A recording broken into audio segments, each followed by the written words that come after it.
Hi, I'm Eric Ames, Waco author and historian, and I'm here today to talk to you about the Waco Tornado Walk. In 2017, I started working with Ashley Bean Thornton from Waco Walks, and we led walks through downtown Waco to walk through the path of the tornado of 1953 and examine the impact of what it did to downtown and to the greater Waco area. Today would have been the 4th anniversary of that walk.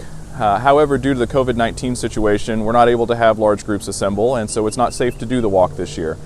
I'm excited that my friends at HWF have allowed me to come and do video versions of the walk so that everyone can access them through the web. May 11th, 1953 dawned as a gray, warm, humid day. The Waco newspapers reported the day before there'd been a tornado from a line of storms in Minnesota, but because of an old Indian legend, they had no fear that anything would strike in Waco because the Native Americans who lived here had said no big storms had ever come through Waco and therefore they never would. So the people of Waco were very comfortable with the fact that they thought things would be safe, even if a large line of storms was approaching. The day proceeded on. It was still hot and humid, a typical spring day. Around 4 o'clock in the afternoon, a large storm cell had blown up to the south of town and began to proceed north toward downtown Waco. People were already down shopping. They were doing their daily activities. It was a day when lots of activity was happening in stores all across downtown. Downtown was a vibrant area at that time. And so as the storm approached, there wasn't a lot of concern. It was one of those storms where the clouds were low and heavy, the wind whipped rain around, so you weren't able to see much. You could tell a storm was coming, but it wasn't something to be particularly concerned about at that point. However, by about 4:30 that afternoon, a massive tornado, an F5 on the Fujita scale, touched down in downtown Waco. Immediately, it began to wreak havoc and destruction all across downtown. It tore a path through the center of the city.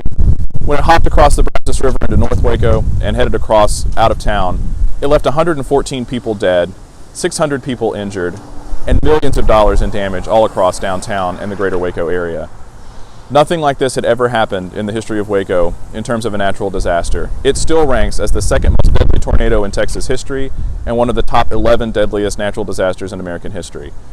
It's hard to overestimate how much destruction and damage this storm wrought on Waco.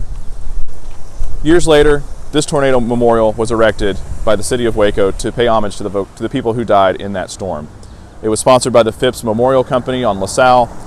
The reverse lists all 114 names of those who died in the storm. The front contains a quote from Lord Byron and some information about the storm in memory of those who perished.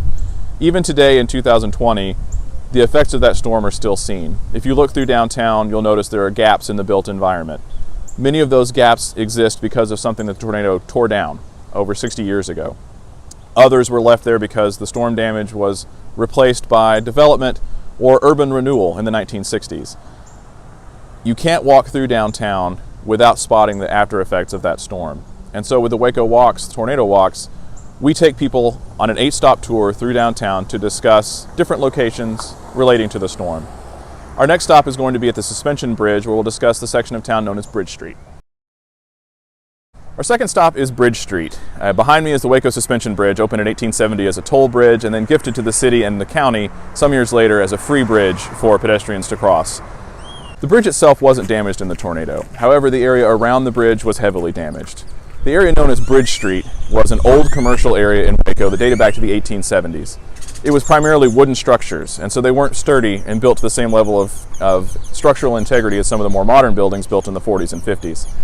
So when the tornado hopped across downtown, it skipped past the suspension bridge, but it did a large amount of damage to an area that we'll talk about next, Bridge Street.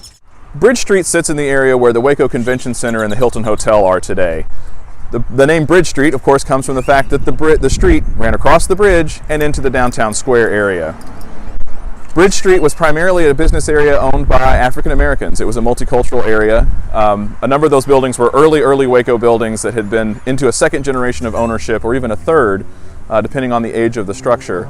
And so it was a very diverse neighborhood. It was commercial. There were a lot of barbershops, domino halls, pool halls, cultural establishments, restaurants, a very thriving center and part of town.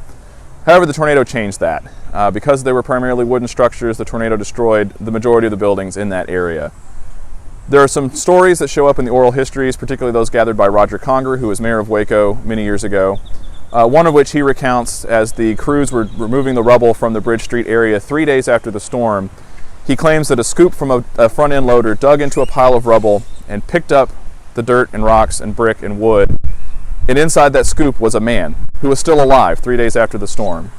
Now, Conger backs himself up a little bit and says, "I can't say for certain that he survived, but I believe that he did."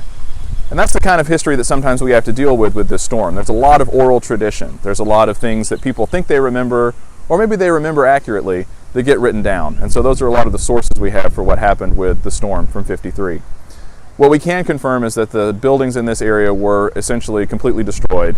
Photos from the time after the storm show just a flat pile of rubble and sticks essentially left from the Bridge Street area.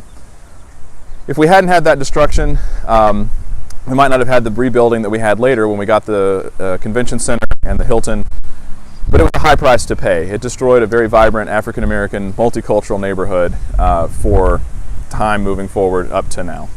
Our next stop is further down University Parks, where we'll talk about what happened with the rubble from the storm. The next stop on the walk is the Rubble infill site. When the tornado had moved through town and cleanup efforts were emerging after recovery had happened, they needed a place to put everything that was destroyed by the storm. There were tons and tons of bricks, stone, wood, metal, destroyed asphalt, broken cars, all kinds of things that needed to be cleared out of downtown in order to open that area back up for commerce. The easiest thing to do was to load it into dump trucks and drive it not far from downtown, just up University Parks near the Brazos River, to an area that was essentially fields, and just dump it next to the river. Those temporary rubble sites contain what's left of a number of historic buildings from downtown. In particular, Roger Conger cites the R.T. Dennis building, which was sort of a Walmart of its time in that it was a department store with a wide range of offerings for goods, everything from fine silverware to china to beds to furniture. The R.T. Dennis company sold it all. It also happened to be the building where the largest amount of life was lost in that tornado. We'll talk about that at a stop later. But the infill was brought from downtown to the site on the river and dumped in increasingly large numbers of dump truck loads until a field was full of it. And then dirt was covered on top and it became essentially landfill space next to the river. Roger Conger notes in his oral history that at some point in the future, archaeologists will dig in that site and they'll find fine china, they'll find the remains of silverware, and they'll wonder to themselves, where did this come from? If they haven't paid attention to the history of the tornado, they may never know. So the third stop is the Rubble Site, a little further down University Parks near the river. Our next stop is going to be downtown proper again to talk about the Alico Building. The next stop on our Waco Tornado Walk is the Alico Building. Built in 1911 by Sanguinet and Stotts of Fort Worth, it was originally called the Amicable Life Insurance Building. At 22 stories tall, it's been alternately called the tallest building in the Southwest, the tallest building west of the Mississippi, and the tallest building south of the Mason-Dixon line, depending on whom you ask and at what point in history. Nicknames aside, what is known about the Alico are some amazing facts about its construction. The foundations go 45 feet below the bedrock, giving it an extreme amount of stability for its 22 stories above ground. It was built with a steel frame, which made it much stronger than any of the other buildings around it. And that's probably why it survived the tornado as well as it did. Although it did receive a glancing blow from the storm, no major damage was sustained by the Alico.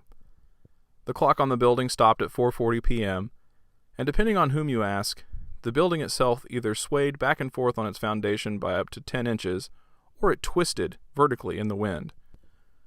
But whether it rocked or twisted isn't important. What is important is that the building withstood the storm. And because it survived, it became a rallying point. It stood so far above the rest of the buildings around it that it was easy to point out. It was easy to say, head toward the Alico. We'll assemble there. When out-of-town rescuers started to show up hours after the storm to help search for survivors and begin the recovery efforts, they could find the Alico easily enough. And so it became a place of comfort, a place of safety, a place of hope amidst so much destruction all around it. The next stop on our tour will be Katy Park, home of the Waco Pirates. At our next stop, we're here at the site of what used to be Katy Park. Katy Park was a baseball stadium here in Waco. It housed a minor league team for many years and was host to a number of amazing baseball-related Waco history stories. In 1953, during the tornado, it was significantly damaged by the winds of the storm. The owner of the site used to complain about the train tracks that run directly nearby. He would complain that passing trains were loud and distracted people from the games and that this was a problem for him. However, on May 11, 1953, that train track wound up being his saving grace. According to stories documented about the storm, As the storm approached, he noticed that the tornado was coming and that a bad situation was heading his way. So he ran from Katy Park over to the railroad tracks and climbed into the cab of a locomotive that was sitting on the tracks. He literally rode out the storm on a train, and when the winds were passed and he was able to come back out, he saw that he had survived a direct hit on his stadium by hiding in one of those trains. Consequently, he never complained about them again. In the following year, he put $400,000 into renovating and upgrading and restoring Katy Park. They included aluminum bleachers for the ultimate in comfort for a baseball game. Unfortunately, the situation never improved. Competition from things like television and other places for people to go and spend their time eventually drove the Waco Katy Park out of business. However, it had one last hurrah. The local affiliate for the Pittsburgh Pirates won its league in 1956, and that was the final year of operation at Katy Park. It was eventually demolished in the 1960s. Our next stop is the site of First United Methodist Church, just down Jackson at 5th Street. Our next stop is the site of First United Methodist Church. In 1950, it was celebrating its 100th anniversary. So First Methodist was one of the oldest churches in Waco. So in 1953, it was 103 years old. However, the congregation suffered a pretty significant blow to the building during the storm when the winds ripped the steeple off the top of the building and deposited it right in the street. Due to the strength of that congregation and the fact that they were committed to rebuilding, within 6 months they'd raised enough money through donations and giving to rebuild the steeple and to repair the damage to the storm from the storm. Eventually, that congregation would relocate to Lake Air and Cobbs, where it currently resides, and has continued on to today. But this site here, where the original large structure sat, is a symbol of resilience from the people of Waco as they recovered from the storm. Our next stop is the Artesian Manufacturing and Bottling Company, known today as the Dr. Pepper Museum. Our next to last stop is here at the Dr. Pepper Museum. Built in 1906 as the Artesian Manufacturing and Bottling Company, this building was the place in town where Dr. Pepper was manufactured in mass quantities and sold all across the country. It's an amazing piece of local architecture designed by local architect Milton W. Scott.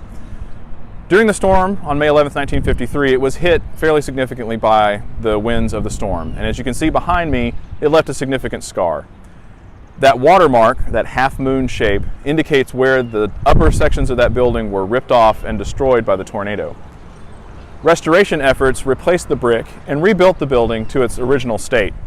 There's two different stories about why the bricks are different colored. One is just a natural process over time. The bricks on the bottom, obviously, were almost 50 years old when the storm hit. The new bricks were laid in 1953 or 4, and it took them a lot longer to weather to catch up to the color of the ones below.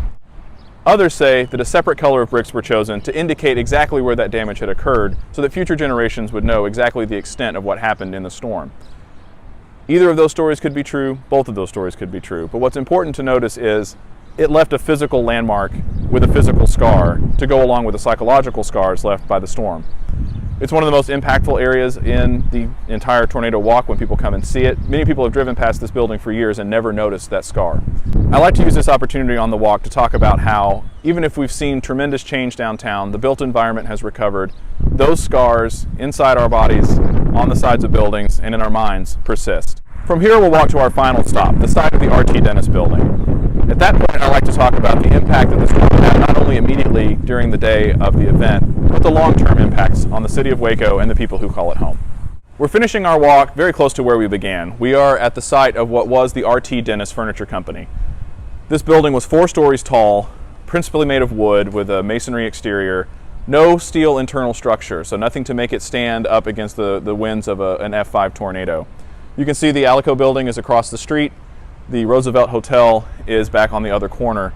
And in 1953, there was a 4-story department store sitting on this site. This company had been in Waco for a long time. People knew the name. They came here for their daily needs. And in 1953, on May 11th, it was packed with shoppers. When the tornado hit, it essentially collapsed in on itself and became a death trap. 22 of the 31 employees on service that day perished in the storm.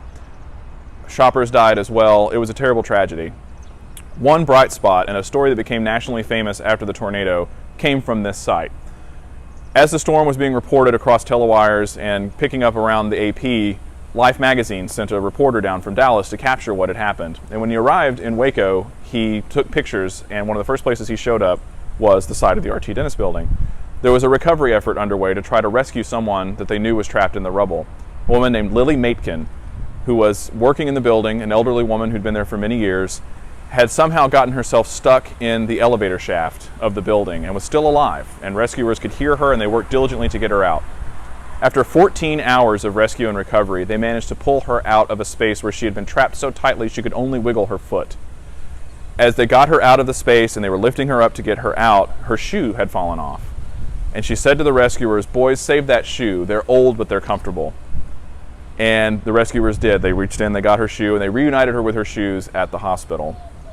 That was one bright spot of a recovery story that did happen from the tornado, but unfortunately there were 114 more stories of a life lost and cut short in the tragic nature of that storm. We end the walk here for people to get a sense of the scale of that building. 4 stories tall here on the corner. It would have been a very prominent building in downtown Waco. We also like to stop here because it's a great way to talk about the aftermath and the legacy of the storm. If you can see in the corner, those moving silver kinetic sculptures, those were put up several years ago as a memorial to those who were lost in the storm. It's a way to remind everyone that even out of tragedy can come hope and perseverance. Waco for many years was psychologically affected by the storm, with losing so many people in a quick span of time as happened in the storm, and the destruction and damage that came to a vibrant downtown. It took a long time for people to recover. And today, there are still psychological scars on those who lived through the storm. Recovery efforts in downtown were slow, halting at times, but they were good intentioned, and over time a pattern developed where areas that were impacted by the storm would be repurposed to some new use. A parking lot, new construction was built on the side of something old. And as things came back to a normal state, downtown tried to revive. It went through a period of decline again in the mid-century where people fled to the suburbs, shopping malls opened outside of the downtown corridor, and that was a trend that happened all over the country, not just in Waco. In the 80s and the 90s, there were small booms, and then in the 2000s, a really concentrated effort to rebuild downtown and to reinvigorate the space took shape. And now we have a thriving downtown. We have businesses, we have a farmer's market that meets here. There's a lot that has come since 1953. And so as we end the walk, I like to tell people to do 2 things. One, think about the scale of the storm as we've walked this path. Think about how it's impacted so much of the central portion of Waco. But also, if you are a survivor of the storm, if you know someone who lived through that storm, sit down with them, record their stories, take out your phone, turn on the camera, and just let them talk. It doesn't have to be a professional presentation. It doesn't have to be scripted. Just say, "I know you were in the tornado in 1953. What was that like for you?" And start that conversation. Every year on this walk, people have come and said, "I have stories from this storm. I usually don't talk about it, but I want to tell you something that happened to me." And those are very enriching for me. And I know that groups like HWF and Baylor's library system and the museums in town, we need those stories to be documented. You may not think it's important now, but someday it absolutely will be. So I want to say thank you to HWF for having me out today to walk through the path and to allow you to experience the tornado walk from home. I hope you're all safe and well, and we look forward to seeing you at the 2021 walk. Again, my name is Eric Ames, and it's been great to have you here.